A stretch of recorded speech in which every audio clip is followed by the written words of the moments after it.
ఫైనల్గా do or die మ్యాచ్లోని వచ్చేసి New Zealand వచ్చేసి గెలిచి ఫస్ట్ ఎవర్ సిరీస్ వచ్చేసి ఇండియాలో గెలిచారు. మొదటగా టాస్ గెలిచి ఇండియా బౌలింగ్ ఎంచుకున్నారు.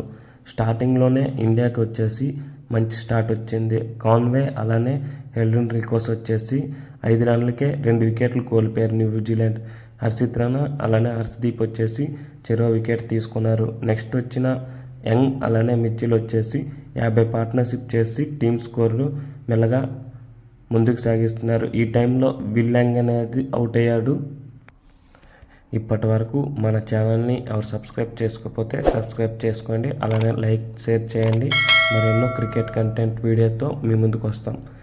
నెక్స్ట్ వచ్చిన గన్ ఫిలిప్స్ అలానే మిచిల్ వచ్చేసి టీమ్ స్కోర్ని అలా పరిగెట్టునే ఇస్తున్నారు. ఇద్దరు కలిపేసి డబుల్ సెంచరీ పార్ట్నర్షిప్ చేశారు. ఒకవైపు మిచిల్ సెంచరీ చేస్తే ఇంకోవైపు గన్ ఫిలిప్స్ వచ్చేసి సెంచరీ చేశాడు.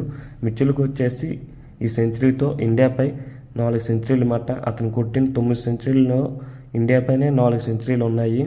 దీంతో మిచిల్ వచ్చేసి ఇండియాపై ఎంత బాగా ఆడుతున్నాడో మనందరికి తెలిసిందేనే.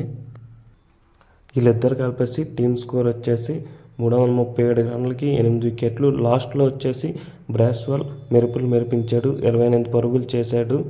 మెయిన్గా ఇండియన్ బౌలింగ్లో చూసుకుంటే హర్షదీప్ సింగ్ 3 వికెట్లు తీసుకున్నాడు. అలానే హర్షిత్ రాణా కొద్ది ఎక్కువ రన్లు ఇచ్చిన 3 వికెట్లు తీసుకున్నాడు. అలానే సిరాజ్ వచ్చేసి ఈ మ్యాచ్లో బాగా బౌలింగ్ వేశాడు.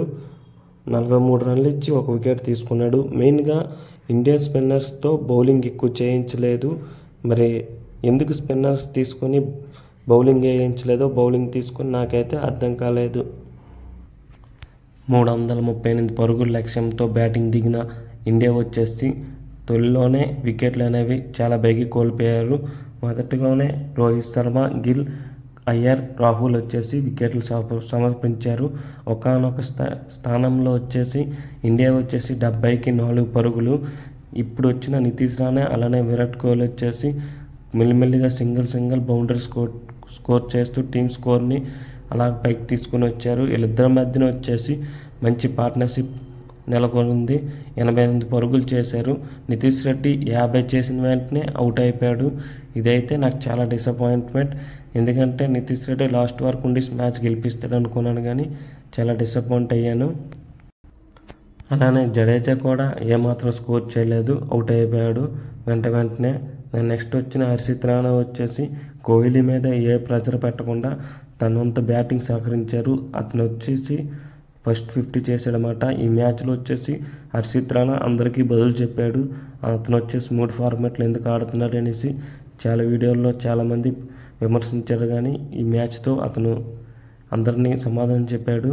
దీంతో టీం వచ్చేసి ఇండియా గెలుస్తుంది అనుకున్నారు, కానీ హర్షిత్ రాణా అవుట్ అయిన తర్వాత మ్యాచ్ అనేది మారిపోయింది. దాని నెక్స్ట్ వచ్చిన సిరాజ్ కూడా నెక్స్ట్ బాల్కే ఎదురిగాడు. దీంతో స్కోరింగ్ ప్రెజర్ అనేది ఎక్కువయ్యి విరాట్ కోహ్లీ కూడా ఒకవైపు స్కోర్ చేయలేకపోయాడు. దీంతో విరాట్ కోహ్లీ వచ్చేసి 124 పరుగులు చేసి అవుట్ అయ్యాడు. దీంతో ఇండియా వచ్చేసి న్యూజిలాండ్కి ఓడిపోయారు. ఇది వచ్చేసి న్యూజిలాండ్కి ఫస్ట్ సిరీస్ మాట విన్ అయ్యారు. ముందుకు చూసుకుంటే టెస్ట్ సిరీస్ కూడా 3-0తో గెలిచారు. అలానే వన్డే సిరీస్ వచ్చి కూడా 2-1తో గెలిచారు. మెయిన్గా న్యూజిలాండ్ బౌలర్స్ వచ్చేసి చాలా బాగా బౌలింగ్ చేశారు. అందరూ యంగ్స్టర్స్ అని. దీంతో ఇండియా వచ్చేసి ఘోర ప్రభావం అంతా బౌలింగ్లో